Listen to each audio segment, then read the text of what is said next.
మన కళ్ళ ఎదుటనే ఆల్మట్టి ఎత్తు 519 మీటర్ల నుంచి 524 మీటర్లకు ఎత్తు పెరుగుతా ఉంటే ఇక నీళ్లు కిందికి ఏమొస్తాయి అన్నది మనమంతా కూడా ప్రశ్నార్థకం, మనమంతా కూడా ఆలోచన చేసుకోవాలి. ఇంకా నీళ్లు ఏ స్థాయిలోకి పడిపోతాయని చెప్పి. ఎందుకనంటే 519 నుంచి 524 మీటర్లు ఎత్తు పెంచితే అపారెంట్లీ దాని స్టోరేజ్ కెపాసిటీ ఇంకొక 110 టీఎంసీల స్టోరేజ్ కెపాసిటీ పెరుగుతుంది. దట్ ఈస్ ద రియాలిటీ ఈరోజు. ఇటువంటి పరిస్థితుల్లో పాపం కేసీఆర్ గారికి మనకు ఉన్న సత్సంబంధాల దృష్ట్యా కేసీఆర్ గారు నిజంగా ఆయన ఇంకా మెగ్నానిమిటీ చూపిస్తున్నాడని చెప్పి హర్షించాల్సిన పరిస్థితుల్లో వాస్తవం అధ్యక్ష ఇది మనకు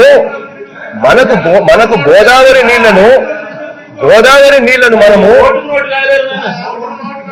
మనం గోదావరి నీళ్లను శ్రీశైలంకు తీసుకొని పోయే కార్యక్రమం జరుగుతా ఉంది అని అంటే, గోదావరి నీళ్లను మనం నాగార్జున సాగర్ కు తీసుకొని పోయే పరిస్థితి జరుగుతా ఉంది అని అంటే, గోదావరి నీళ్లతో మనం కృష్ణా ఆయకట్ మనం స్థిరీకరించే పరిస్థితి జరుగుతా ఉంది అని అంటే, నిజంగా అదే గోదావరి నీళ్లు మన రాష్ట్రంలో నుంచి, మన పోలవరం దిగువ నుంచి మనం తీసుకోవడం లేదు.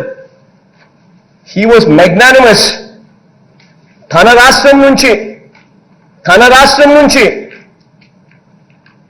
గోదావరి నీళ్లను we are taking it to Srisailam, we are taking it to Nagarjuna Sagar. ఆయన రాష్ట్రం నుంచి.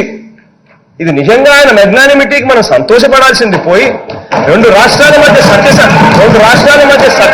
సఖ్యత ఉంది అని చెప్పి సంతోషించాల్సింది పోయి మనం చేస్తా ఉన్నది ఏమిటి అధ్యక్ష? మనకి ఇవాళ కావాల్సింది ఏమిటి అంటే రాష్ట్రాల మధ్య సఖ్యత కావాలి. రాష్ట్ర ముఖ్యమంత్రులు ఒకరినొకరు మాట్లాడుకునే పరిస్థితి ఉండాలి.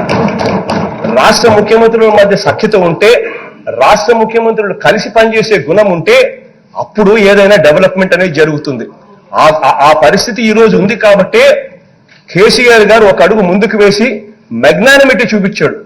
వాళ్ళ రాష్ట్రం నుంచి అంటే వాళ్ళ బౌండరీస్ నుంచి, మన బౌండరీస్ నుంచి కాదు, వాళ్ళ బౌండరీస్ నుంచి పాపం ఆయన ముందుకు వచ్చి కృష్ణా ఆయకట్ స్టెబిలైజేషన్ కోసం అని చెప్పి, ఎందుకంటే ఆయనకు కూడా శ్రీశైలంకు నీళ్లు వస్తే మహబూబ్ నగర్, రంగారెడ్డి జిల్లాలకు నీళ్లు వస్తాయని, కృష్ణా నాగార్జున సాగర్ కి నీళ్లు వస్తే తనకు కూడా ఖమ్మం జిల్లా, నల్గొండ జిల్లాలకు తాను నీళ్లు ఇచ్చే పరిస్థితి తనకు మెరుగవుతుందని, కృష్ణా ఆయకట్ ప్రశ్నార్థకం అయితే గన తనకు సంబంధించిన జిల్లాలు కూడా ఏదైతే ఉన్నాయో మహబూబ్ నగర్, నల్గొండ, రంగారెడ్డి, ఖమ్మం, ఈ అన్ని జిల్లాలకు కూడా తనకు ఇబ్బంది అవుతుందనే ఉద్దేశంతో మనకు సంబంధించిన 8 జిల్లాల అధ్యక్ష, రాయలసీమకు సంబంధించిన 4 జిల్లాలు, ప్రకాశం, నెల్లూరు 6 జిల్లాలు, Guntur, Krishna up to West Godavari, Krishna ఆయకట్టుకు సంబంధించి మొత్తం ఆయకట్టే ప్రశ్నార్థకమయ్యే పరిస్థితులు ఉంటాయని చెప్పి ఆయన ఒక అడుగు ముందుకు వేసి, మనం వెళ్ళి అడిగిన వెంటనే ఒక అడుగు ముందుకు వేసి తన రాష్ట్రం నుంచి,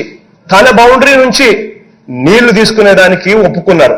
మరి గోదావరి నీళ్లను శ్రీశైలంలోకి తీసుకొని పోగలిగితే, గోదావరి నీళ్లను మనం నాగార్జున సాగర్కు తీసుకొని పోగలిగితే కృష్ణ ఆయకట్ మొత్తం స్టెబిలైజేషన్ జరుగుతుంది, స్థిరీకరణ జరుగుతుంది అని చెప్పి దీనికి సంతోషించాల్సింది పోయి చివరికి దాంట్లో కూడా రాజకీయాలు వెతుకుతా ఉన్నారని అంటే, ఇంతకన్నా దిక్కుమాలిన ప్రతిపక్షం బహుశా ప్రపంచ చరిత్రలో ఏది ఉండదని చెప్పి నేను నిస్సంకోచంగా కూడా చెప్తా ఉన్నా అధ్యక్ష.